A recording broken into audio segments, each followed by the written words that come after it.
The United States military has two branches: a cult, a corporation, some guys that defy Darwin on a daily basis, and some stargazers. Today we're going to talk about the older branch. Just like a soldier, I keep on moving forward, always getting closer. I'm marching till it's over. I'm just like a soldier, I keep on moving forward, always getting closer. I'm marching till it's over. I'm just like a soldier, I keep on moving forward, always getting closer. Marching till it's over. Hey, Future Trevor here. Just so you know, I'm doing this in bits and pieces and mashing them together for each slide, each portion. I keep on stumbling upon my words when I try to talk for more than 3 minutes straight. So I figured this is going to give you a more clear and concise picture without as much dead time and without as much of a issue or me going from one subject to another in a tangent and losing you. Today, we're talking about the U.S. Army, the branch that I am the most familiar with, having spent 11 years in it, mainly as a rifleman. However, I did have a lot of time behind two classes of machine guns, the M249 SAW and the M240 Bravo, where I was also a team leader. The United States Army is very dear to me. It is also the largest branch of the United States military, with operations going on 6 of the 7 continents around the world right now. The United States Army predates the United States by 13 months, and command was given to the only person in the room wearing a uniform, General George Washington. He was actually wearing a British uniform from the French and Indian War. From there, the U.S. Army already used novel and innovative tactics such as flying armies, using guerrilla tactics, though not as often as popular media would portray, as well as feints such as putting militia who were known to break and run in the middle of a fight into the middle of the formation. Usually you put them on the wings or on the flanks. That way, if they break, you still have most of your formation. When they did this, they put militia in the center twice. First during the Battle of Pigpens, and then second during the Battle of, I believe, Saratoga. When the militia broke and ran, leaving a hole in the middle of the American formation, the British charged through, only to find that on the other side of that hole, the militia had formed back up with extra soldiers from the professional army, as professional as they were back then, already lined up, and they walked into a hail of gunfire. From there, the army once again fought in 1812, the Whiskey Rebellion. Oh, God. Then, let me see if I get my history correct here. Mexican-American War, Civil War, Spanish-American War, World War I, World War II, Korea, Vietnam, Panama, and multiple policing actions around the world. Today, the U.S. Army operates on 6 different continents around the world. Having just recently got out of Afghanistan and Iraq, we are still operating in Syria, as far as I know. Usually with these series, I'm going to find a place or a reason to disagree. Here, I disagree with the mission. The mission, this is directly pulled from the U.S. Army website, us.army.mil /mission. And it is really just a word salad, a whole bunch of buzzwords to catch your attention and make you feel like it is doing something. Granted, the Army is doing something, but we shouldn't have to use a thesaurus to make you feel that way. And it reads, the Army mission is unchanged: to deploy, fight, and win our nation's wars by providing ready, prompt, and sustained land dominance by Army forces across a full spectrum of conflict as part of the joint force. There's a full spectrum of conflict again. That's what they mean by 5th generation or gray zone warfare. So cyber, we've got civil affairs, propaganda. We've also got PMCs, but not PMCs. Usually when the U.S. uses them, we use them as a means to hold an area or to secure an area. Uh, Also, believe it or not, the people serving chow overseas, the company that was there while I was overseas was KBR. They're considered PMCs, private military contractors, contractors for short. We don't use mercenaries in the most strict sense of the term. However, Blackwater is still a thing. Triple canopy is still a thing. But to break this down for you, to deploy, fight, and win our nation's wars by providing ready, prompt, and sustained land dominance. Pause. To deploy, go where the fight is. We never want the fight to come home. We want the fight to stay away from you, stay away from other taxpayers. You know, people get upset when their homes blow up and they don't want to pay taxes. The US government is all about keeping itself and its taxes. So we go elsewhere. Win our nation's wars by providing ready, prompt, and sustained land dominance. Land dominance, it kind of goes along the lines of we use shock and awe, we use maneuver warfare. And what that means by land dominance is when we take land, we do not give it up. We will fight tooth and nail to hold it. And we dominate it using strong infantry tactics and our armor capabilities, as well as our own internal rotary wing or helicopter assets. We put everything we can to not let go of that land. There will not be movement inside of that area, that territory that we have just taken that we do not know about and that we are not acting to either head off or ready to counter. Sometimes you got to let the enemy do what he wants to do. That way you can slap him down. That is what all of this means.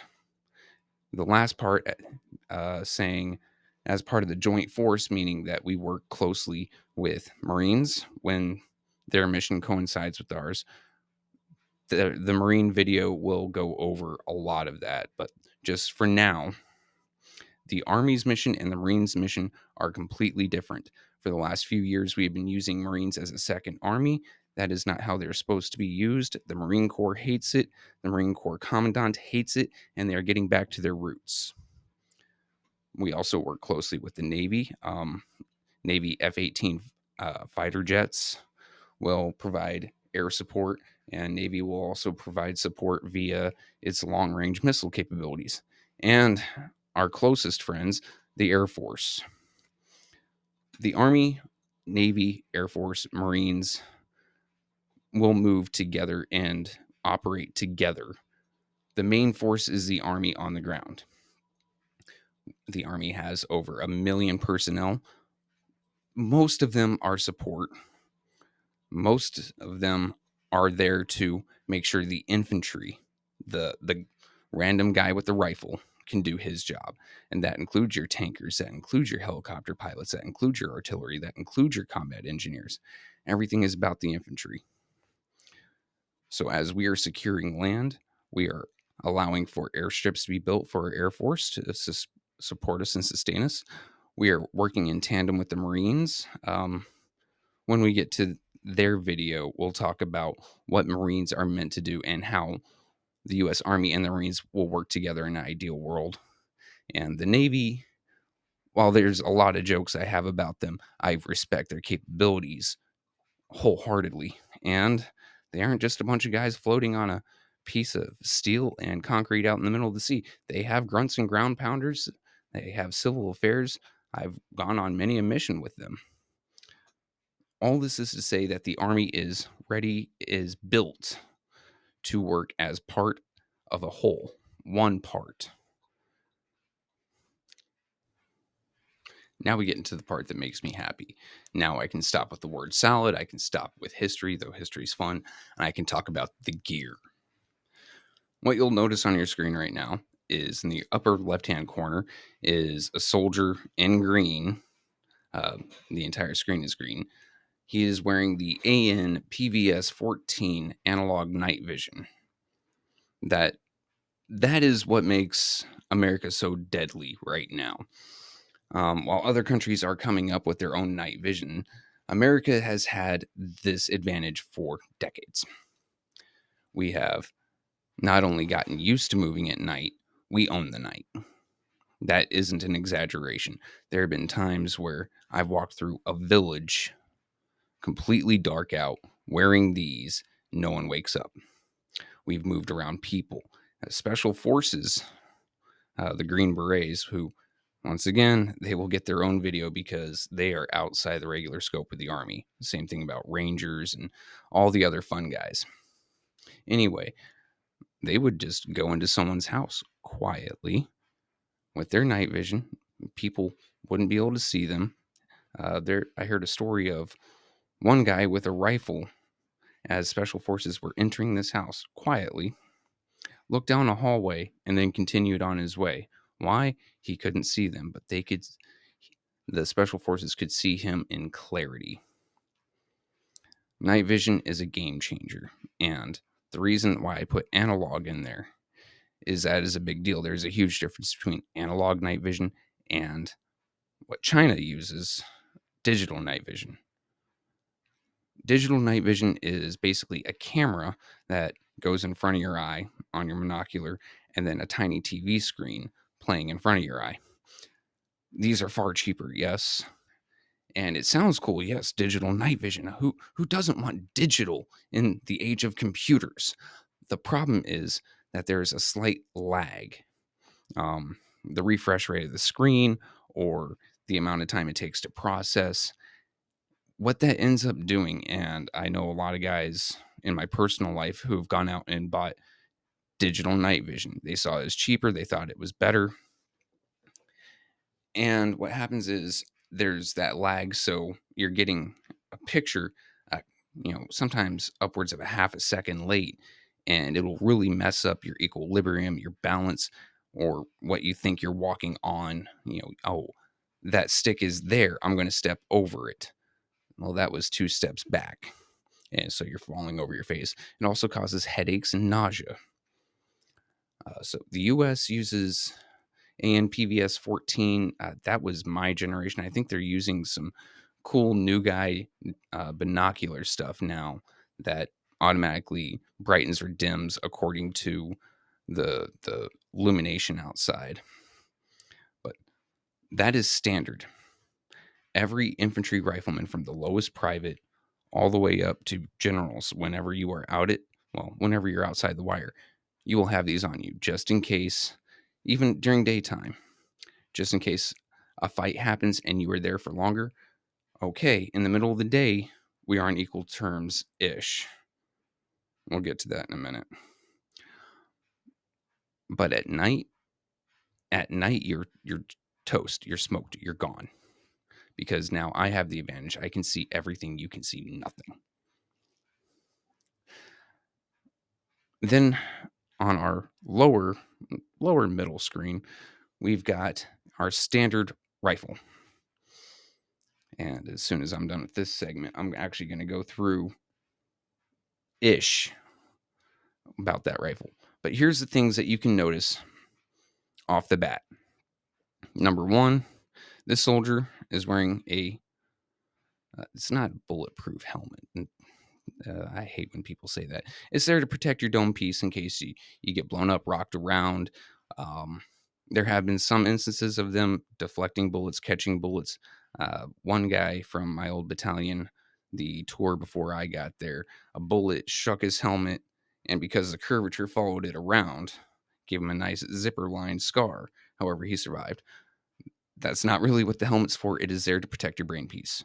It is there to stop you from knocking yourself. But every soldier has one of those. It is made of compressed Kevlar. Uh, Actually, I think that's it. Just compressed Kevlar. It is about 10 pounds. Maybe I was weaker back then. It could be less. And then you see on this gentleman, he's got a Camelback, so water source. He's got a radio. So, oh, he is a PFC.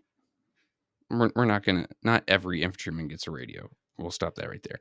But every infantryman is issued a body armor using the ESAPI series of plates, the enhanced SAPI. Let me look up what SAPI means.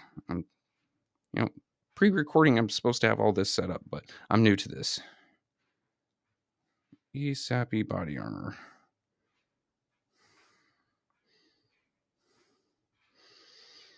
What is SAPI and ESAPI? Come on, Spartan Armor Systems. Anyway, it is ceramic body armor, and it is very protective. It can take a few hits, but it is lighter than steel body armor. Currently, my own personal rig that I keep on my wall that you might have seen behind me has 2 steel plates in it. So there's a lot of jargon and acronyms used in the realm of body armor. SAPI, small arms protective insert. There we go. So it protects you from 22 all, and it really can depend on the class of armor. I believe the US uses 3A, so up to 7.62 or hunting rifle, mainly because Russia was using the 7.62 by 39 AK series. Every soldier has that.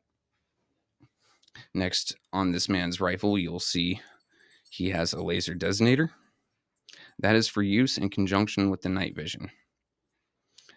The laser designator can do visible light. We prefer not to, but it can. It also has an IR laser, which is only seen through night vision because it produces such low amount of light, but night vision, being light amplification, highlights it, and we use it to point things out. But you can't really use a sight at night. I'm trying to line up this tube with this tube doesn't really work too well. Typically, what you'll do is you'll wear your night vision on your non-dominant eye. In my case, it was my left eye. And I will shoulder my rifle, and that laser designator is going to point at what I need to engage. Then with my left eye, I'm going to see where that laser intersects, and that's where I get to pull the trigger. The reason we do it like that, number one, like I just said, getting tube to meet tube don't work too well. And number two, if something happens to your night vision, you are not night blind now, because it is a somewhat bright light shining in your eye. It ruins your night vision for about 10 to 15 minutes. So you take your firing eye, your dominant eye, you leave that more or less accustomed to the dark, and you can still try to engage using your sight. And speaking of sights, almost every American rifle, actually, I think every American rifle now, from infantry with M4s to pogues in the back with M16s and carrying handles, has some sort of optic. In this case, this is a 3x ACOG sight. Rather nice sight. I got to use those once or twice. Majority of the time, I had a M68 aim point. Now, we take all this combined and we compare it to these poor saps. First and foremost, what I see on this Russian soldier, no base plate for nods. Your helmet will have a base plate. That way it sticks there. You don't have to worry about swinging around. You don't have to. It's held on by a screw, well, a bolt. Number two, I see no night vision optics or no night vision capability on his rifle. And I see no sight on his rifle. I see the ability for it with a Picatinny rail, though most Russian soldiers that are fighting in Ukraine right now or being trained in Russia itself are actually getting older style AKs without even the Picatinny rail. And this here is actually a specialized uh, dust cover for the AK. Usually on older models, you don't want to put your sight up there because the dust cover is so rattly. You'll actually put it on the front around here where the trunnions are, where it holds the barrel. The dust cover just rattles too much, comes on and off every time you take that dust cover off with your sight. Then you have to re-zero your rifle. So you just don't do that. Another problem that Russia has been having is since the fall of the Soviet Union back in, I believe, 1991, December 26th. So happy end of communism day, late, granted. Is Russia's military lost a lot of funding. They tried compensating for this past decade or two with the Ratnik program. The Ratnik program fell apart. Many Russian soldiers right now only have a light armor vest, Kevlar, and that's only rated for handguns and small rifle calibers like 22. But they don't have hard plates inside. Then we take a look at these People's Republic of China, CCP, Chinese Communist Party soldiers here. Looking at their nods, they're all digital. We just talked about that. And I'm looking at their rifles. One thing I have noticed about Chinese rifles is they're very light. The polymer and plastic they use is not as robust as ours. Number two, China.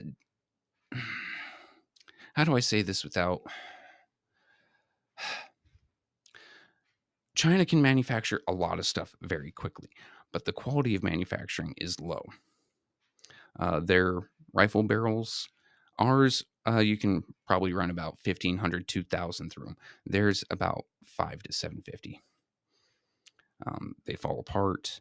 The machining isn't always great. And one thing I can see on their rifles, while they do have sights, they're also not amazing. Once again, it is the quality control of Chinese products. For the longest time, I believe, from its inception until 2021, China couldn't produce ballpoint pens because the exact machining needed for the actual ballpoint in the tip of the pen. I can provide a source for that in the or in the description below. That way, I'm not just talking trash. This is a problem that China has had. So now I'm gonna end this little segment and then come full size camera so I can show you the difference between how an AK operates and all of its deficiencies versus the American M4 AR platform and how they compare and contrast. So let's get into that real quick. So before we get started, first things first, everything I'm doing here is completely safe. Both weapons are clear and empty, all mags empty, and just to satisfy the YouTube algo gods, I went out and picked up my two 25 round magazines, the only two I have in my house, and they are both empty. Every time I bring up a weapon, I'm going to show clear. So let's first go with the AK variant. This isn't actually an AK, it is the Saiga 12 gauge semi-automatic shotgun built off the AK frame. So clear. It's on safe. One thing I can say about this is a a steel receiver. It's a stamped steel receiver. So what they did is they took a piece of sheet metal and folded it several times to hold the bolt. Then the barrel connects to it. Mine's a little tricked out because I'm an American. I'm a gun guy. I love guns. They're fun. So once again, clear. I don't like the way you have to load AKs. First and foremost, you have to insert and then move forward. Second, to reload, you can either crimp and pull, which is a bit hard. And since I don't know where my other Saiga mag is, the other way they tell you to do it is to take the end of one magazine, hit the button, and then shove that one out, shove your next one in. And then you have to manually chamber.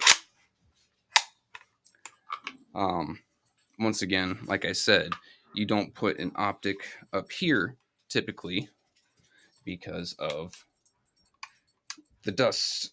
The dust cover. However, Russia did come up with a cool thing to bypass that, and you actually mount a side piece to the side of the frame and receiver that you can put your optic on. Most Russian soldiers don't even get that option anymore. It's just too expensive for them. Compared to now the American model. Once again, show clear. This is about the first rifle I had in the Army. Different buttstock, different lower, different upper. Okay, so a lot's different. Though I did get them as close to mil spec as I could. It's just what I was used to. So first thing, mag just slips in. Tap it. This little button right here is actually a lever that'll catch your mag. And for American soldiers, you're shooting. The bolt goes back and forth. This piece stays the same, and it has a last round bolt hole open. So now, okay, I'm shooting, I'm out, reload, push a button. Gravity does it for me. Insert a new one, push a button on the other side, slammer home, you're good to go. You can also pull from back here. Whereas Russian soldiers were for the longest time taught, and I don't know if they are now, however, I do know that it has been a practice in the past to reach under their rifle, hook the charging handle, pull back, and then let her run. Let her run. It is not ideal. So why do Russians run with the AK series of rifles with everything that I just talked through? Number one, it's a home built item, or in their country. So there is national pride to it. And I will be serious with you. It is a very robust weapon. It does jam, especially the Saigas, but it is less prone to them because of just number one, it is a reciprocating bolt. It is a different blowback. It is a different style from the American, but also because it's so cheap, especially with the steel, the folded steel, stamp steel. Thank you, stamp steel receivers. That makes it very, very attractive for other countries around the world to buy because you can get them for so much cheaper. The American arm, the M4, has been copied ad nauseum around the world. The HK 416 from Heckler and Koch is being used by armies around the world now, primarily built starting off of Eugene Stoner's AR-10, which then he took from 308 to put it into 5.56, and it has evolved since then. A lot of armies use that, and they like it for its reliability, its accuracy. Though, to be honest with you, most shooters will not see a difference in the accuracy between an AK and an M16. That's for your really good shooters. Just full disclosure. Um, One big thing that they like about the M4, M16 series is how easy it is for just your brand new base level, entry level shooter to get used to. You don't have to reach around, you don't have to do much. You push a button, mag drops, put in a new mag, push a button, and then you're good to go again. It is very quick, very easy. Not to mention 5.56 ammo is easier to produce and manufacture, therefore it is usually cheaper. Uh, a lot of the Russian 7.62x39, which is their old stuff, or Russian 5.45, is only produced in Russia or in small batches in other countries. The US, I do believe we have a couple of those ammunition factories for the civilian market here, but most other countries are going to be getting their ammo from Russia. Whereas that's more expensive, even though they use something like steel casing or lacquered casing, which brings down the cost significantly. The 5.56 is a proven round. It has been around since the 1960s. Actually, before that, I believe the M1A1 carbine in World War II was using 223 or 5.56. So that is the difference between our main armaments. However, once again, caveat: the United States military is changing to the SIG XM7, which once it gets out of that testing phase, once it becomes full production, is going to drop the X. X just means experimental or in testing, and it'll be the M7. that uses a whole new cartridge, the 6.8, I believe. It has a side charging handle and a rear charging handle. Most of the rest is about the same. Brandon Herrera, about 2 years ago, I'll go ahead and link that in the description as well. He did a great breakdown of the rifle. I happen to not like it, but old soldiers don't like new things. So let's go ahead and get into the next part. Okay, now that we've spoken about the meat, let's talk about the metal. I'm not a cavalryman. I'm not a tanker. I was always light infantry. So I never had the privilege of even touching one of these vehicles. Well, okay, I got to touch them, but never ride in them, never fight with them, never, none of that.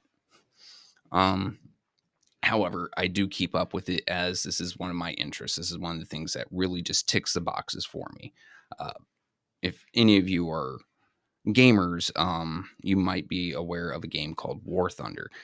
You can go ahead and use all these vehicles in War Thunder. It is a great game. No, we're not sponsored by them yet.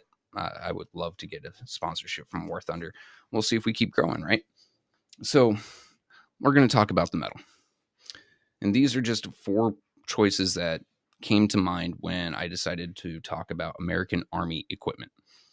The first one is the M1A3 Abrams. This is the newest version. We kind of got two versions of the tank going on right now. The M1A2 SEP3, which is an upgraded package of the M1A2, and the M1A3. The M1A3 is the newest production line. These are being built from scratch, coming all the way up, while the M1A2 SEP3s are being upgraded from our older stock. The M1A3 Abrams has an auto loader, dropping one crew from 4 down to 3.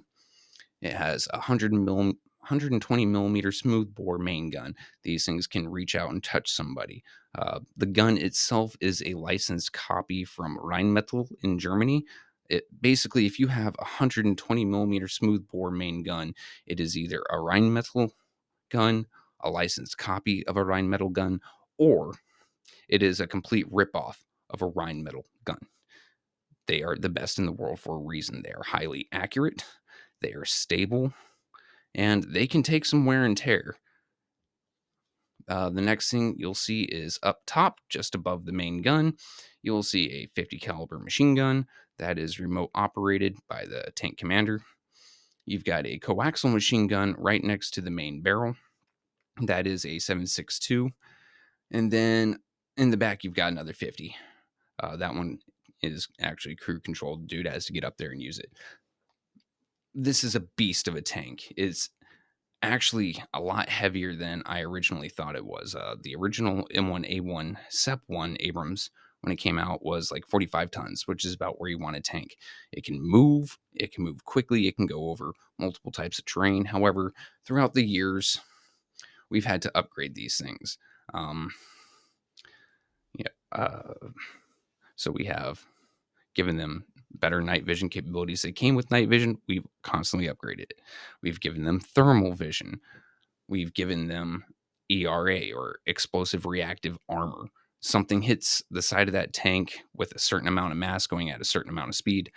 Part of that tank's armor will blow up and blow the explosive away from it. It is ingenious. But these things are now coming in at around 50 tons. They're quite chunky. However, it is one of, in my opinion, the top 3 tanks in the world. The other 2 top tanks being the British Challenger and the German, of course, Leopard. I mean, hell, the home country of Rheinmetall, who would have known that the guys that make the best tank cannon in the world would also have one of the best tanks in the world. Next up is the M3 Bradley. This is not a tank. It looks like a tank. It acts like a tank. It parties with the tanks. It can kill tanks. It's not a tank. This is an infantry fighting vehicle. These things are miniature beasts all in of their own. They run a 25 millimeter dual feed chain gun. That means it runs 2 types of ammo, and the gunner can switch in between them very easily. The Bradley has gotten a reputation throughout the years of being the one vehicle you want to ride into combat with because it can hold its own in a fight against tanks, against infantry, against armored vehicles. It does not care. 25 millimeter dual feed chain gun has a high explosive round, and it has a armor penetrating round. Neither one of those will go through tank armor. However, that's what the two-toe missiles are for. If you look on the upper right of this thing, you'll see two tubes. That little rack right there will lay flat against the turret until needed. Then it'll rise up horizontal and launch a tow missile. Tow missiles are really excellent because you can guide them. They have a little TV camera on them, and it's really hard to miss. Infantry actually have some of these as well, but we don't carry it around on a turret, obviously. It also runs around with a 7.62 coaxial machine gun. What do you know? That happens to be right next to the main gun. Wherever that turret's pointing, you've got something mean looking at you. And it carries 5 angry guys that happen to do much the same thing I do. A bunch of infantrymen piling out the back of this thing, moving up with it as fire support. It too has thermal and night sights, so it can fight in the dark. It can see you in the dark. There is no hiding from it. Next up is the Stryker Infantry Carrier Vehicle. I don't know why we gave it a new name, okay? It is a fighting vehicle. It is an armored personnel carrier, but we call it the Infantry Carrier Vehicle. And there are variants. So this thing started off as the LAV 3 from Canada. The United States got a hold of them and said, we can do better, which in my opinion, we certainly have. This thing can either run a 50 caliber machine gun, the M2 Modus, or now the M3, or a 40 millimeter grenade launcher through a remote weapon system. It can run a 105 millimeter smoothbore cannon, or it can run a 30 millimeter chain gun with additional 50 caliber machine guns, 240 Bravos, or 7.62s on all variants. There was a time where we were trying to put a 155 millimeter cannon on it, and it was just too powerful. However, these things are still great for infantry support. They can get you into the fight, they can support you in the fight. And a lot of Ukrainians are saying, even though we gave them the 50 cal variants, that they're punching through enemy armor, not tanks, not large things like that, but they are good for it. Especially with the remote weapons system where you've got a thermal camera on it or a night vision camera and you can see out as far as a 50 cal can hit. The last thing is the newest. This is what I know the least amount about. It was introduced after I left the service. This is the M10 Booker light tank. They don't like to call it a light tank. They like to call it a light armored vehicle or light fighting vehicle. It was developed so our paratroopers are, airborne guys. The 82nd, God, I don't even know who the guys in Alaska are, or the 173rd. When they drop, they can have armor with them. This thing, you can get it anywhere very quickly, as compared to the M1A3 or Abrams that weighs, 50 plus tons. The Booker weighs significantly less, around 30. It has a 105 millimeter smoothbore cannon, 7.62 millimeter coaxial machine gun, and a 50 cal remotely controlled. It also runs thermal and night.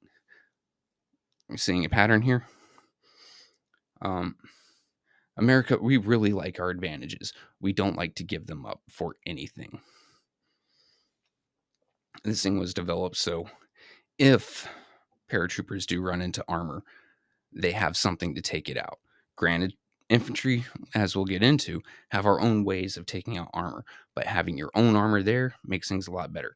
Also, if you run into a hardened position, such as a pillbox or uh, any sort of hardened fighting building, you've got that 105 millimeter smoothbore main gun to take care of it for you. And, well, something most tanks have in common is something called canister shot, which turns the entire main barrel into a shotgun if you need it, which I know the M1A3 Abrams has.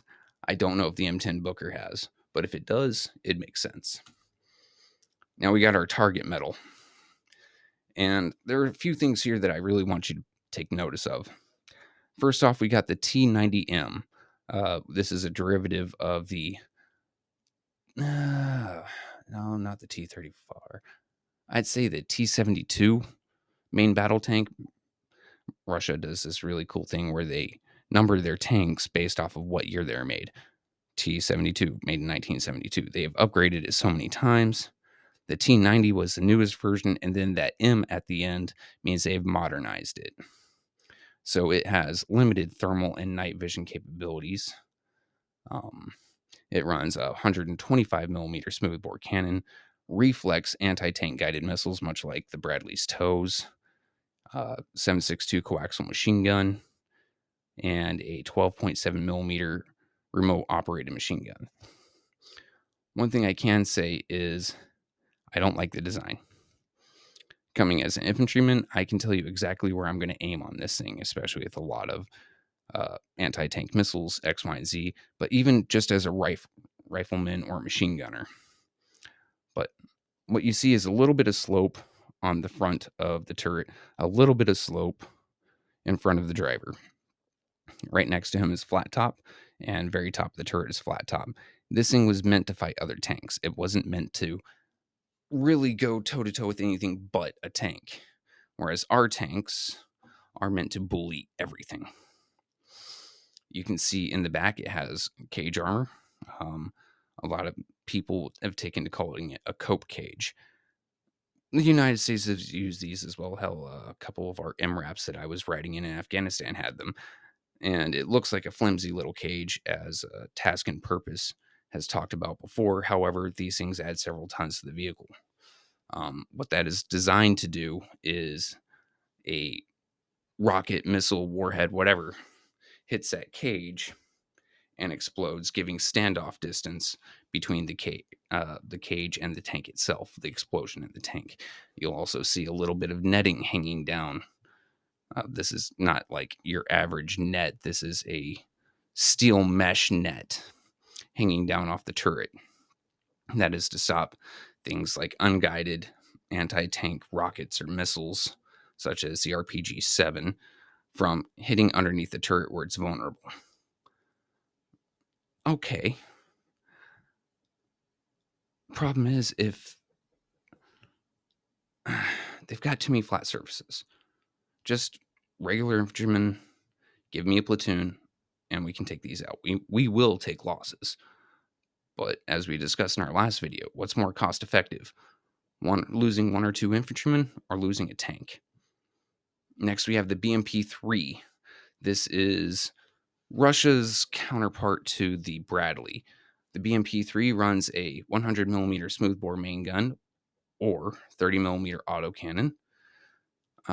It comes with a 37 millimeter automatic grenade launcher, a Cornet anti-tank guided missile on some of them, or a 57 millimeter autocannon.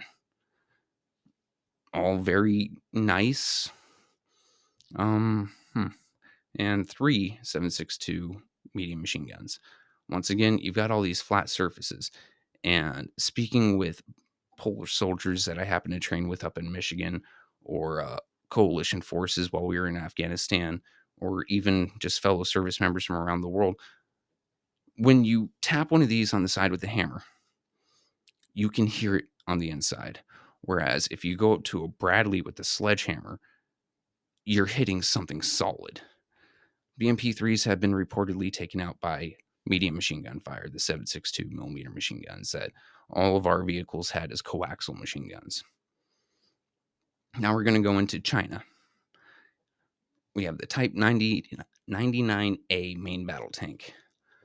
This runs a 125 millimeter smoothbore main gun, 12.7 or 50 cal machine gun, and a 7.62 coaxial machine gun. Really, if you take a look at older T90s or T72s, that is exactly what this thing is, just with Chinese rebranding. China does that a lot in military industrial circles. For the longest while, they looked up to Russia, so they were stealing Russian technology. Even oftentimes when they were working cooperatively, China would put in effort for X amount of time, pull out, and make their own vehicle based off of what they learned from Russia. The reason Russia kept going with it is because China was paying. Um, but you can just take a look at it. This thing does not run an auto loader, uh, unlike the T90M. And personally, I don't like auto loaders. You're about to see why. This thing does run a 4-man crew. It is rather massive and heavy. You don't really like heavy tanks, and I have the same feeling about the M3 Abrams or M1A3. The problem with them is they get bogged down in mud, they get bogged down in dirt, they can't climb up a hill as well. You really want mobility with a tank. Tanks are all about mobile warfare. You want to be able to, yes, take a hit or two from another tank, but the objective is not to get hit in the first place. This thing's got a lot of flat surfaces and flat angles, and while it's supposed to have explosive reactive armor or anything of the sort, I'm just going to hammer it. I'm literally just going to hammer it.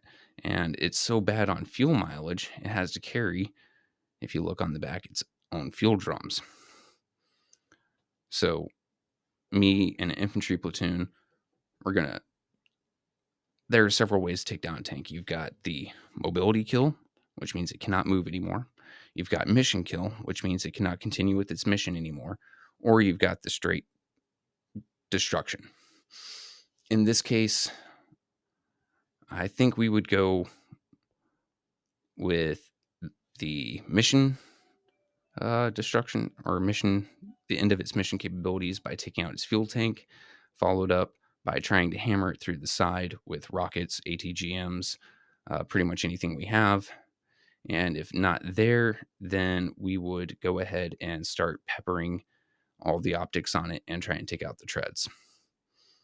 Lastly, we got the ZBD-04. This thing runs a 100 millimeter rifled gun, 30 or a 30 millimeter autocannon, 4 anti-tank guided missiles, and one 7.62 or 5.8 millimeter coaxial machine guns. It pretty much has the same problem as its big brother, the Type 99A. It's heavy, it's slow, it's got all those flat sides for a rocket and a shape charge just to slam into. Okay, I know this video is grainy, it's not the best quality, but this is straight out of Ukraine. Full disclosure, no one in this video dies. Okay. However, let me go ahead and tell you what is happening here before we get into it. What you see on your screen is a Russian T-90M and is being engaged by 2 Bradley IFVs, battle taxis. You know, the not a tank that carries 5 angry guys inside. These 2 battle taxis, these 2 Bradleys, appear to be empty, and they roll by, see the tank, one engages, tank fires at it, misses. Bradley keeps engaging, peels off, the other one comes up and engages. So let's go ahead and kill the sound on this. And this is where the footage got dramatic, where you keep on seeing pop, pop, pop, pop, pop. And right there, you saw 2 small fires on there. My guess, and no one's really given a good reason or explanation of this, is, well, no one's said anything different, is that one of those fires caught the tank's smoke canister. Most tanks carry them. Just give yourself some quick cover. And caught it on fire. So here we go. Poof. Right there is the smoke canister. And it starts over. From here, what happens, described by the gunner of the Bradley, is they were engaging with their armor piercing ammo, one of the dual links. They had a feed problem, or he said some issue. I'm guessing a feed problem because dual link MGs or chain guns are really a pain to operate. Sometimes they will jam. So he swapped over to his high explosive. He wasn't trying to do much to the tank at that point, but because of the game I mentioned earlier, War Thunder, which he is a avid fan of, he is a player, he started aiming at the top of the turret. Um, well, top of the turret and right where the driver sits. He was taking out the cameras, so the tank could not see. What happens at the end of this video, or at least after this video shows here, the tank tries to drive off. It can't see. It spinning its turret because I guess my guess is what few of the armor piercing or the anti armor rounds that he was able to fire off before the issue, he got underneath the turret, caused it to spin wildly. The driver couldn't see, the commander couldn't see, the gunner couldn't see. They hit a tank, and so they got off. They got out. They said, "Nope, the tank is done." Following that, a Ukrainian FPV drone or first person, first person view drone laden with explosives hit the tank after it was decrewed and destroyed it. This is why I have such confidence in American gear. Two of our not tanks engaged and destroyed a tank. Well, they at least took it out of the mission. One thing that myself and other soldiers and analysts around the world noticed is that neither Bradley had used its tow missiles. My guess is that they were either depleted because they were going somewhere else, they had just gotten into an engagement. Maybe they couldn't get a resupply. Maybe they don't have a resupply. But the 25 millimeter Bushmaster chain gun was definitely doing work on this. And if our weapons not designed to take out tanks are taking out tanks, it leaves me in a position of supreme confidence when it comes to our capabilities. Okay, what you see here in stark detail is an explosion, and flying way high above it is several tons of metal. That several tons of metal happens to be a T something, a Russian turret. This is because the Russian relies on autoloaders without cellular ammunition storage and blowout panels. Basically, that turret takes too hard of a hit or a penetrating hit, it detonates and gives them the title for turret tossing. It's something that the United States has noticed quite a lot with Russian designed tanks. This has been a thing since the Gulf War, actually. Turret toss has been a running joke among many of the branches. And what gives infantry the ability to turret toss like a champ? The first off, our newest toy is the Javelin anti-tank guided missile. This thing is it's cheating. It's just cheating. There's no way around it. So this piece of tech right here is a tube with missile, and on this where this man is looking is the clue. This is really the weapon system. This is just a bullet. But the clue is an imager and laser targeting system and camera type system that tells the missile where to go. It is a fire and forget weapon. You basically tell the missile where to go and how to go there, and then you can just dump it and move. Special forces used these quite effectively during the invasions of Iraq and Afghanistan in 2001 for Afghanistan, 2003 for Iraq. The tanks learned to fear the infantry again. The great thing about the Javelin is it has two attack modes. One, a direct attack, so straight into the armor, or because tanks are less armored up top, tanks are meant to take on tanks and bully infantry. Their turret is much less light or much less armored, very light. The Javelin, and we're going to be very, very simplistic here, can fire, go up, and straight down, causing the turret toss. It is cheating. Imagine being in a multi-ton piece of steel thinking that you are invulnerable. You run across 30 plus dudes and you go, free pickings. Next thing you know, those 30 plus dudes go, huh, you think you win? No, we do. Go. The in law is the predecessor to the javelin. We still use these, and we've been giving them out to governments all over the world who, okay, we sell them. The United States is on the UN Security Council and the five largest arms suppliers in the world, but we sell them. It had a much the same attack pattern and profile as the javelin. So your direct attack, and it had a top-down attack, but it is much more shallow.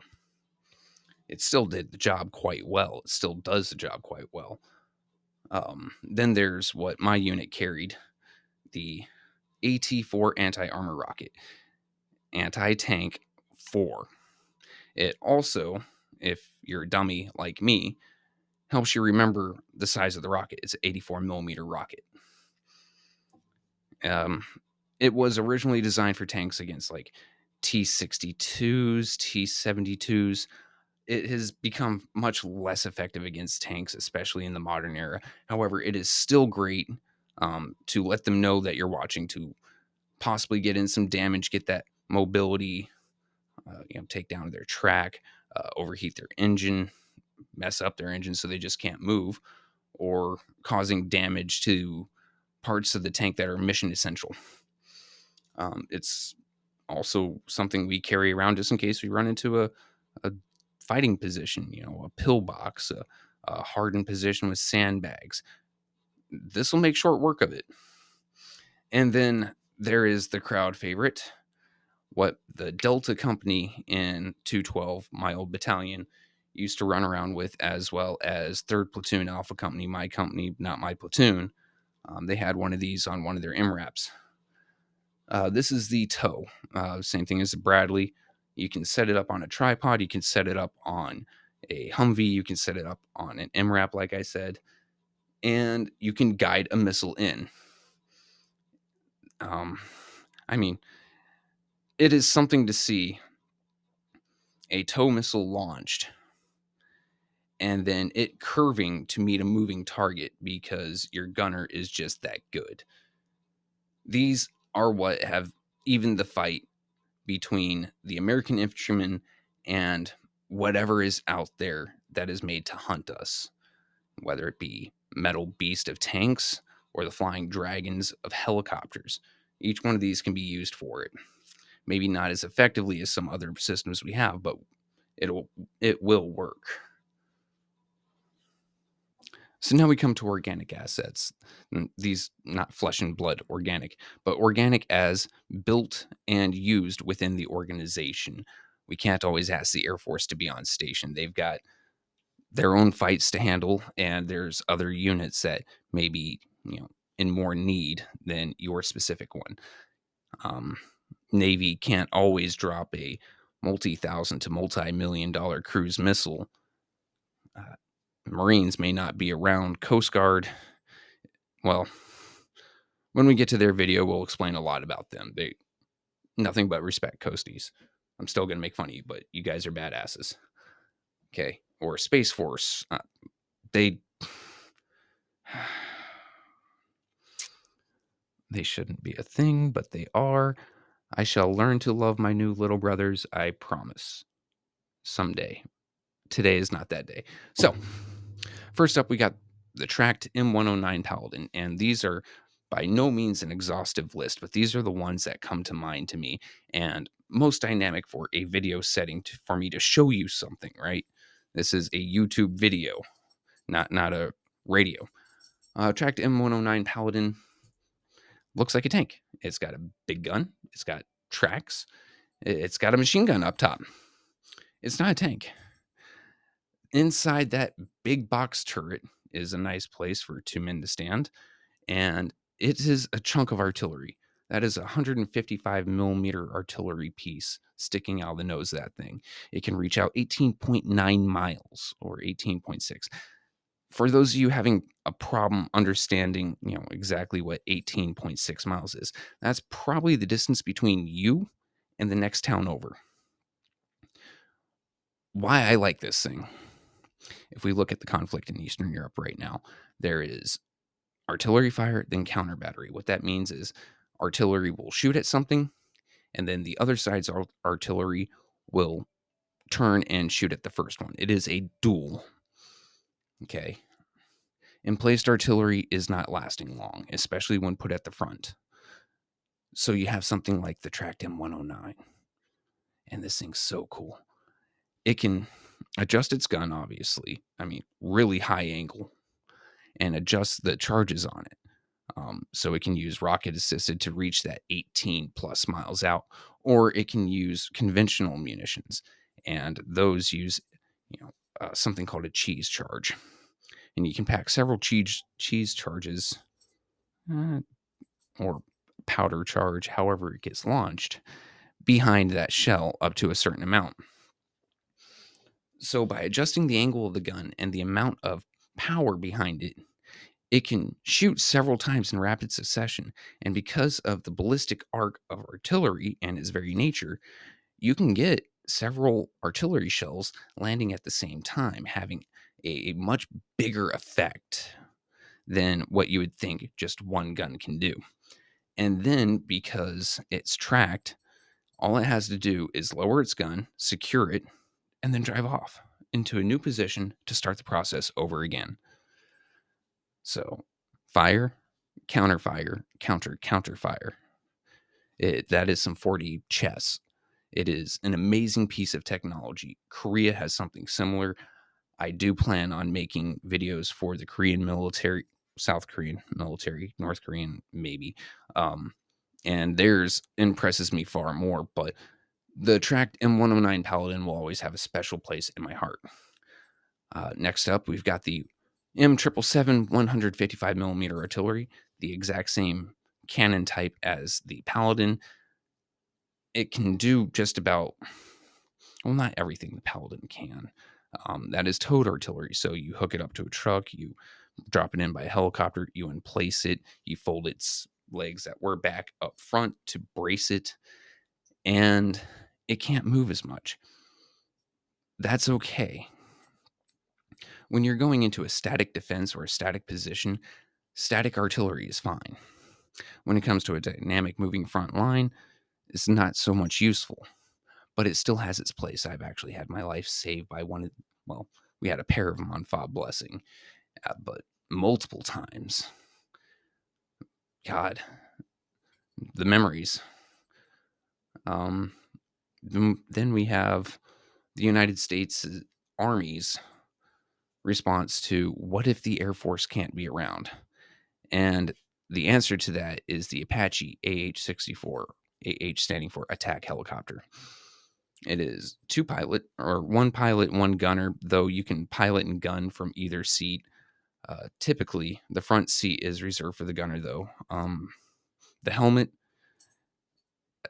where the helmet on the gunner is looking, left, right, up, down, the cannon underneath that thing, which I can't remember if it's 30 millimeter or 25 millimeter, will follow.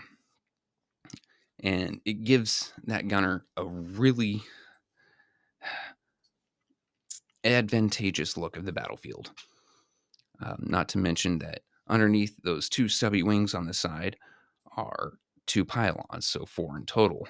You can mix and match, but what those pylons can carry are 16 Hydra rockets a pylon, giving us a total of 64 Hydra rockets, or 4 Hellfire missiles, guided missiles, tank killers, giving us a total of 16, or 4, I believe they're Stinger missiles.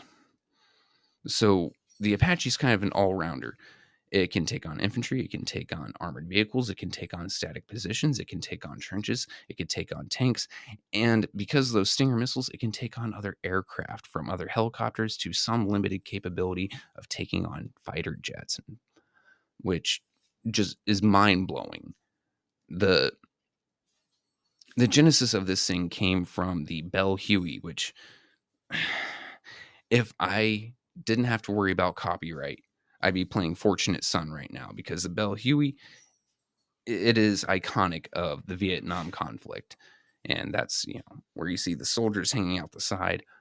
Well, the United States Army wanted a helicopter platform based off of an existing platform that could be, just turned into a weapon system. We're not carrying guys. Bell cheated. They took their Huey and they folded it in a little bit, made it skinnier, and gave it rockets and a machine gun, which, compared to their competitors who had to take something that they were already producing and try to make something off of it. Let's just say there's going to be a video someday of military procurement and the dark side of it. One of my favorite YouTubers, Perun, has gone through it before, but I've got my own takes. Not pictured, but still really important, still respected, still 100% necessary are my little infantry brothers, the 11 Charlies, the mortarmen. These guys can either ruck with the 11 Bravos like me, the rifleman, and they can bring a 60 millimeter mortar system. So, a little baby mortar, but indirect fire is indirect fire, and it can reach out and touch someone. They can stay at home and start using the 105 millimeter mortar system. Uh, no, they use the 120 actually, 120 millimeter mortar system. I think that's like a 60-pound mortar that they just chuck into the sky and say catch.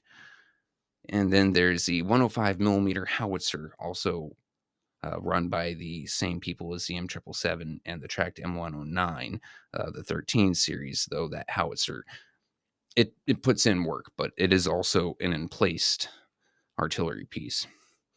And coordinating all those assets is your forward observer, your 13 Fox.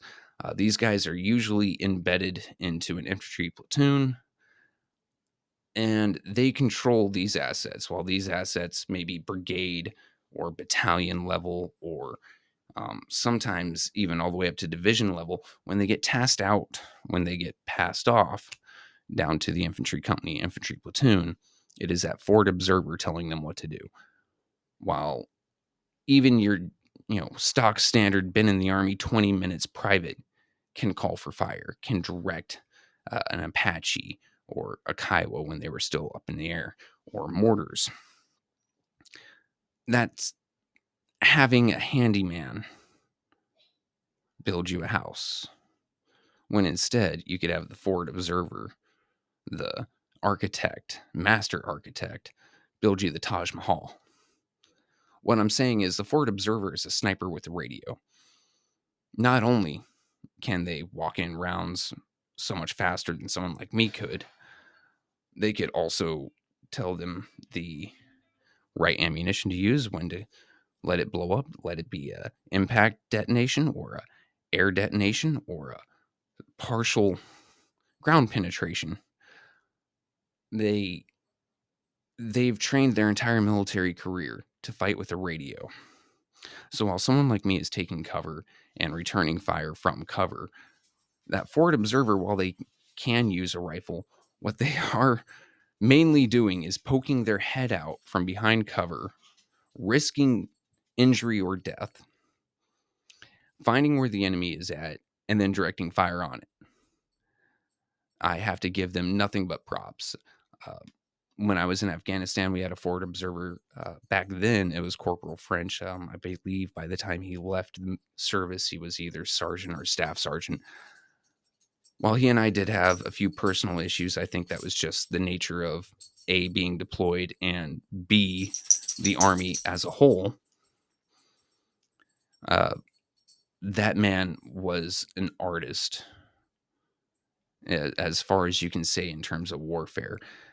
He could not only have a call for fire done in less time than it took for us to react, he also took the time to plot pre planned positions for the artillery to hit and pass that information to them. So he'd say, you know, Firebase Anvil, this is, God, what was 9-2. Fire known position. And then he would give them a number. That known position they already had in their books, and they would swing their guns, they would fire, and then he would just adjust from there. Nothing but respect for our forward observers. They aren't infantry, but they're adjacent. They suck with us. They carry the ruck with us. They get into fights with us. But instead of using a rifle, they use their brains. And now we come to what I believe personally is the U.S. Army's, the U.S. military as a whole, but the U.S. Army's strongest asset, biggest attribute, and that is its survivability. So to run you through the process, you and your platoon are on patrol, and you take a hit. The days of that private yelling medic are over. First thing he's going to do, he or she, as women are now, in the infantry, but I'm just going to keep saying he for simplicity's sake. But the first thing he's going to do is get to cover if he can. And then he's going to administer first aid, self aid. Every soldier from your backline pogue all the way up to me, to the guys in front of me being the Rangers and the Special Forces and all the other fun units that the Army has something called an IFAC, or individual first aid kit.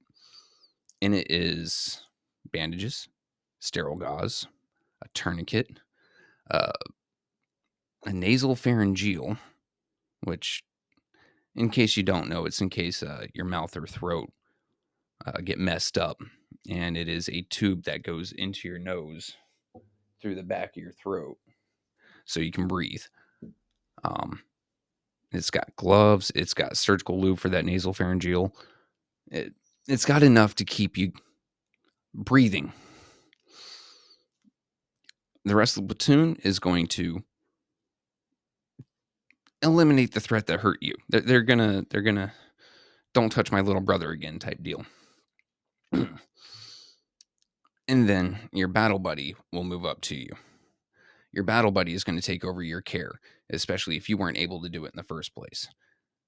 The standard is that every IFAC is used on the soldier that is on. So I come up to a casualty, I'm not using my stuff. I'm using his stuff. That way, later down the road, if I don't, remember to resupply or X, Y, and Z, I've still got everything I need in case I'm hit. So I come up, I'm going to take over. Okay, I've been trained to look for the most casualty producing injuries on the battlefield, whether it be bleeding, obstruction of airway, shock. And the U.S. Army came up recently, my last few weeks in the Army, in fact, and started trying to train your infantrymen, your dumb grunts, your cavemen like me, how to be a 68 whiskey, a doc. Granted, we will never be at that same level, but they tried bringing us up a level. They tried making us better, and I believe it succeeded. So now you don't just have a bunch of guys crowding around watching someone expire. You've got that guy fixing himself. You've got his buddy fixing him. And then Doc comes. And if you haven't watched the Fat Electrician's video on Doc, it's a short. There's a reason that you don't mess with Doc. It is because in a world of people trying to delete you, Doc is there trying to save you. There's a set of rules in warfare and conflict. Rule number 1, people die. Rule number 2, not even Doc can prevent rule number 1. Rule number 3, Doc is going to try to break rule number 1 and rule number 2. He will brave gunfire, he will brave explosions, he will brave grenades, anything and everything to get to that wounded soldier. You touch Doc, we touch you. It's that simple. So as Doc is, you know, using his 26 weeks of medical training to keep you from becoming past tense, someone's on the radio and they are calling up what is called a 9-line medevac. It is 9 radio lines, quick transmissions, giving who you are and your call sign, as well as frequency to get a hold of you, where you're at, who's injured, nature of the injury, just quick nature. So, can this person walk? Um, are they in need of medical services within the next hour, 2 hours? Or do they need to get on that helicopter as soon as possible and get into that surgery bay as soon as possible? It also goes into things like what's the enemy presence in the area. Um, Honestly, I believe that one is no longer necessary. But once it's all sent up, that big, beautiful, fat, ugly, gorgeous Black Hawk takes off. And this is the most terrifying thing in the world to some people, with good reason. It is not armed. There are not troops on it getting ready to get out and go kick ass and take names. All it's got for defense is a white square with a red cross. And the rules for shooting at that thing not only get you the title war crime, it also gets all of us even angrier. And because that's coming, it is always escorted by 2 of these, if not more. These are the definition of do not talk to me or my little brother ever again. They will make that absolutely possible. That medevac bird does not travel alone, regardless of anything. And they have taken they've taken off in some of the worst situations possible.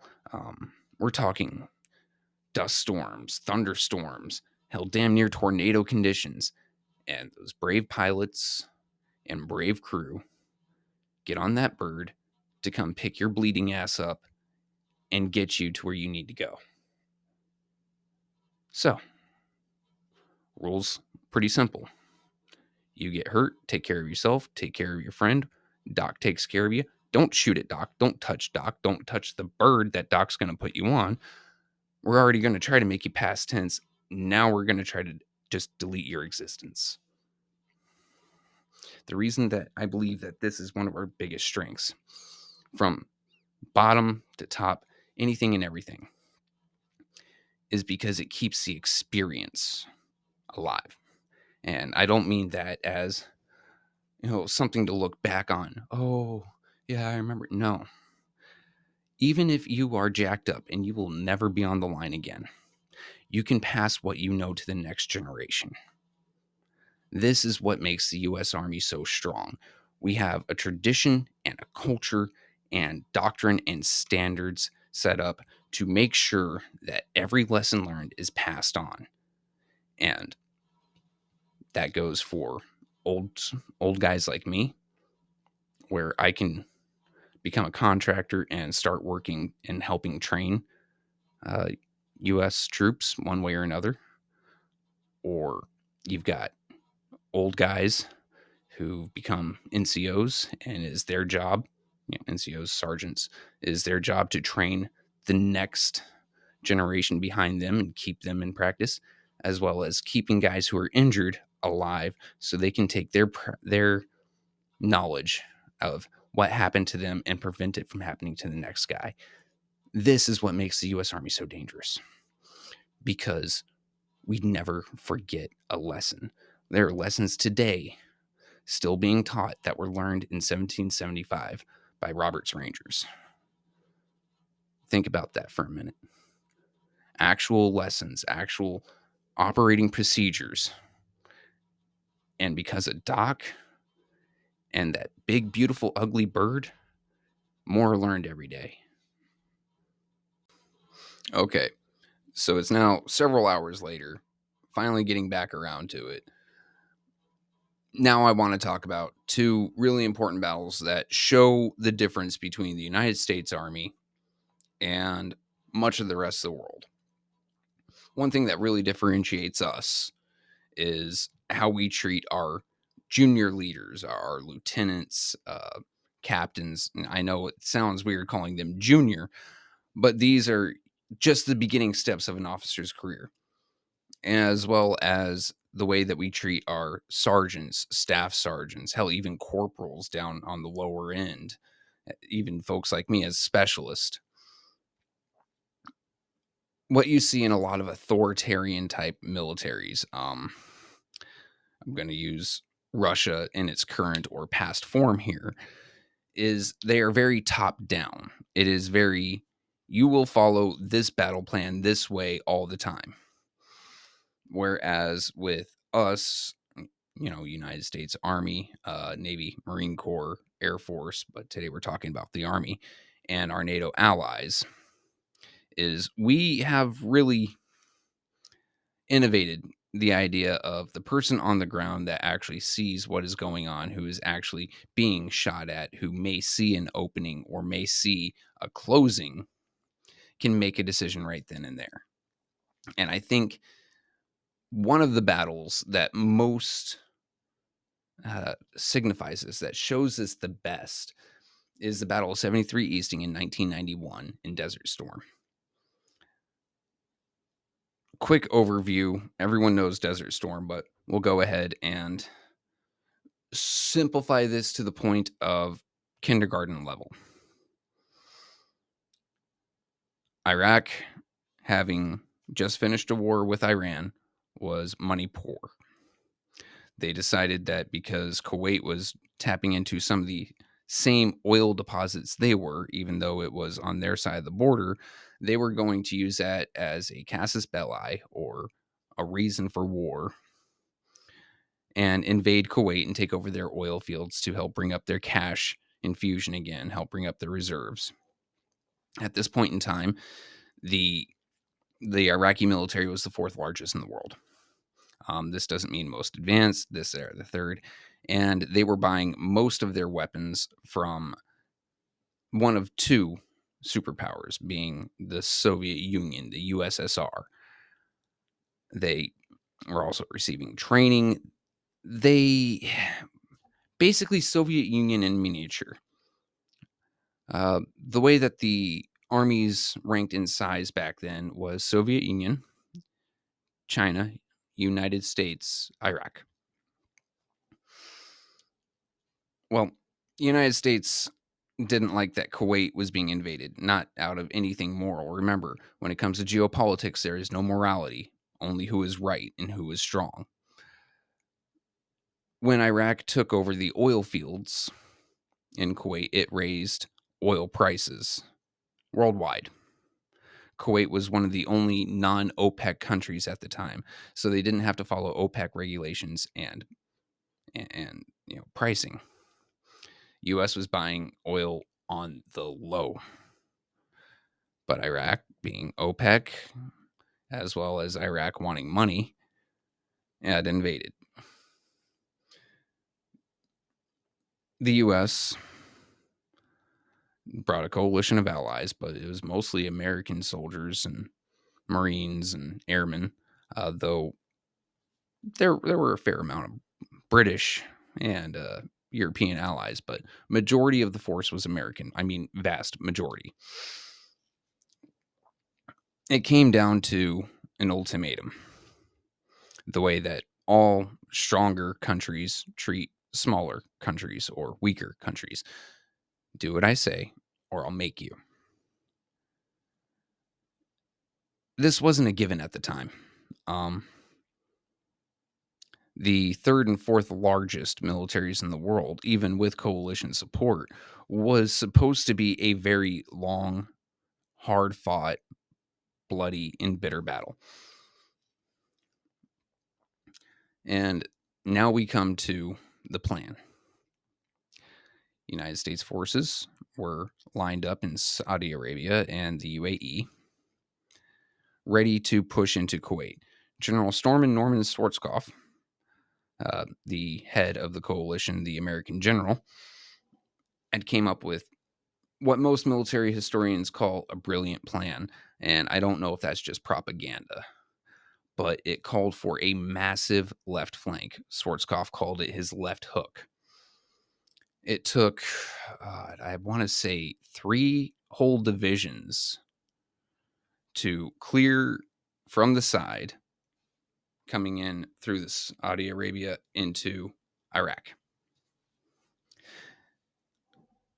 to basically flank and confuse enemy forces. This is where the Battle of 73 Easting happened. One unit, the 2nd Armored Regiment, I believe. Give me a second. 2nd Armored Cavalry Regiment. Sorry, guys, I'm a little sleepy. Was ahead of everyone else. Their mission was to clear the way and allow the entirety of the 1st Infantry Division to engage the Iraqi Republican Guard. Americans here, which is most of us, when we think Guard, we think National Guard. When the rest of the world thinks Guard, they think elite troops. And the Republican Guard was definitely fitting of the term elite troops. They were an elite tank division, massive in scale, well trained, top equipment from the Soviet Union. They were the best that Iraq had in terms of line troops. At 70 Easting, which going from the numbers here, 70 Easting, 73 Easting, all of these are latitude lines. These are the phase lines. The commander of the 2nd Armored Cavalry Regiment was given explicit instructions not to pass 73 Easting. Iraqi forces had taken several brigades, 4,000 men, plus equipment, most of them tank brigades, and put them on the road to watch for American or coalition forces encroaching on them. However, at this time, a new superweapon was developed and being used by the United States Army. And it's something that most people would never think of. It was called the GPS, the same thing that you use on your phone, a damn TomTom. Actually, TomTom was, while we were all still using it, was still more advanced than the GPS that the U.S. Army was using at the time. The U.S. Army was not traveling through roads. They were traveling over open desert. The Iraqis, at the time, following conventional wisdom, mind you, this is not them being stupid. This was them following what they knew of their homeland. Going out into the desert without knowing the area is a death sentence. They did not expect American troops to come in from their flank. The 2nd ACR, seeing that they had a large advantage against a numerically superior enemy, decided to push the engagement. And not just push the engagement, but push past 73 Easting, almost to the 74th. 5 Iraqi divisions were engaged and either horribly mangled or destroyed.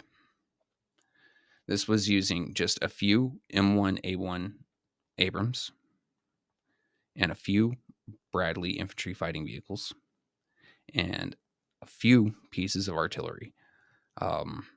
One that we are going to cover in a gear video coming up being the MLRS, but another one that we've already talked about tonight being the M777, the 155 millimeter artillery piece.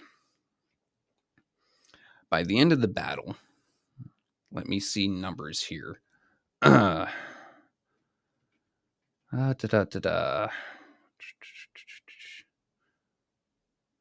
right. come on.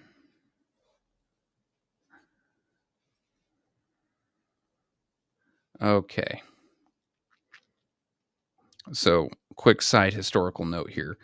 A British Army Challenger 1 scored the longest tank to tank kill in military history when it destroyed an old Iraqi T 55 at a range of 2.9 miles. It's still the world record, by the way.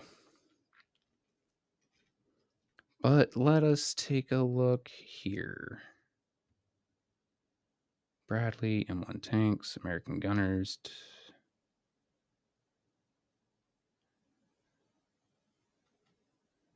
Where is the conclusion?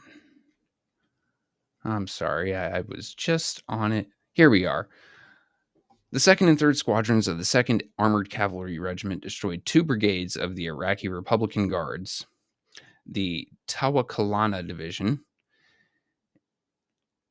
Okay.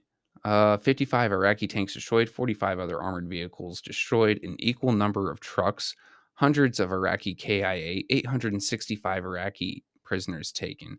The 2nd Cavalry Regiment also captured an additional 2,000 prisoners, destroyed 159 tanks, 200 other vehicles. The regiment's losses include 6 dismounted infantry and 19 wounded, because one commander was given enough trust and had the foresight to push his advantage that no one got in his way and said, no, that's not part of the plan. When they say Americans practice chaos, this is what they mean, that any commander at any level can make a decision that can change a battle, that can change a war. This is our difference. This is one of our key strengths. The other one I want to talk about happens to be something rather recent-ish. I believe 2019. Let me go ahead and look this one up. Battle of ConocoPhillips. Thank you. Also known as the Battle of Qashm. Military engagement of the Syrian Civil War fought on February 7, 2018, near the towns of Qashm and Al-Tababiyah. Tabiyah. Look, I'm not an expert in the language. It's not even Pashto. So what happened is there were U.S. forces, Russian forces had come to the area to fight ISIS. During that time, Syria devolved into a civil war. Syria at the time had a dictator whose family had been in power for over 50 years. And enough people finally got tired of it. The Kurdish people were tired of being repressed, suppressed. People in the countryside, other ethnic minorities or religious minorities, finally banded together and decided enough. The U.S. being once again, there is no morality in geopolitics, but the U.S. being the U.S. saw a potential advantage to be had if the Syrian government, which was supportive of Russia, were to be overthrown. Eventually, it came down to the country being split in half. Not really in terms of governance, but as to where the United States could operate and to where Russia and its allies could operate. This was in effect to keep Americans and Russians from engaging in combat and potentially starting a third world war. However, Russia participates in a lot of gray zone warfare. And one of the ways that they do this is with their formerly vaunted PMC mercenaries, the Wagner Group. Wagner, using the European pronunciation of the letter W, or Wagner, as we in the West like to pronounce it, they kind of had a bounty system. There was a deal with the Russian government who was forcing the Syrian government to follow along. Is if these PMCs were to secure any sort of infrastructure, any sort of money making place, then they could reap a profit off of it. This freed up Syrian forces. This freed up Russian forces, main forces. So Wagner would go and secure these oil wells and make massive amounts of money off of it. Well, they thought they saw an easy snatch in the American zone. And they rallied several hundred Syrians of the Syrian government. Um, we'll just call them SAR, Syrian Arab Republic troops, or their supporting militias, as well as pieces of armor. And they targeted an oil field that was garrisoned by an American Special Forces group or team, as well as, I believe, one Marine platoon. Here's the deal when it comes to America and its warfighting: we don't leave people alone. There's tales from our NATO allies who fought alongside of us in Iraq or Afghanistan that if they were ever in trouble, they would always pray to hear an American voice on the other end of the radio because Americans always come.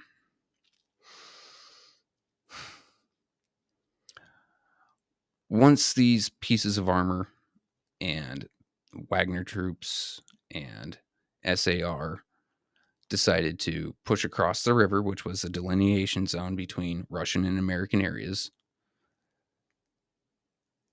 America called up America Chief of Operations, the head honcho of the entire theater, and called up his Russian counterpart and asked, "Why are you attacking?"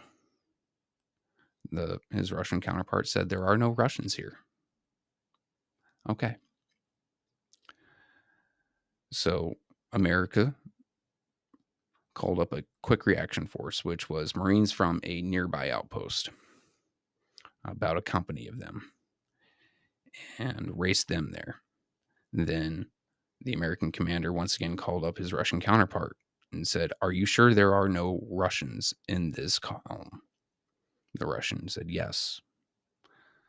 So the American asked that Russian air defenses be turned off so American air power can secure the area and protect American troops. At this point, Russia had to make a choice: either deny it and basically say, "Yes, we are behind this," or accept it.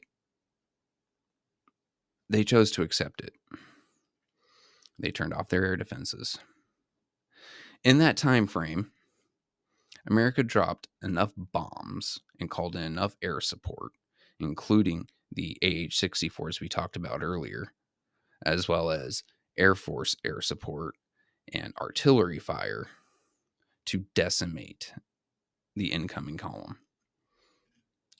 Let us see if we can get the aftermath here.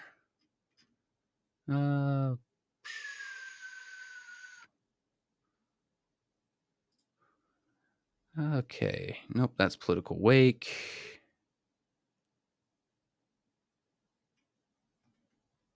Here we go. Unofficial Russian sources of the version of the incident say 80 to 100 PMCs were killed, 200 wounded. The SAR troops, here we are, say several hundred.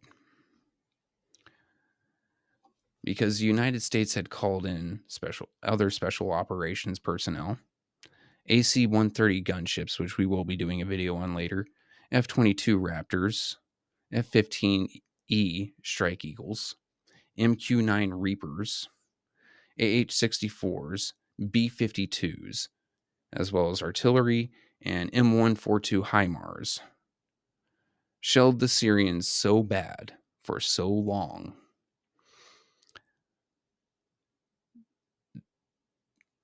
When they were done, the official U.S. casualties were 0. One Syrian rebel ally was lightly injured. The U.S. commander called up the Russian commander and said, "There are no Russian forces there now."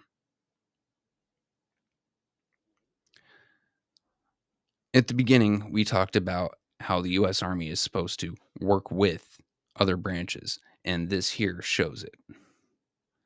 It shows that even one small group of soldiers working side by side, shoulder to shoulder with Marines, working in conjunction with the United States Air Force, can hold just about anywhere against any odds.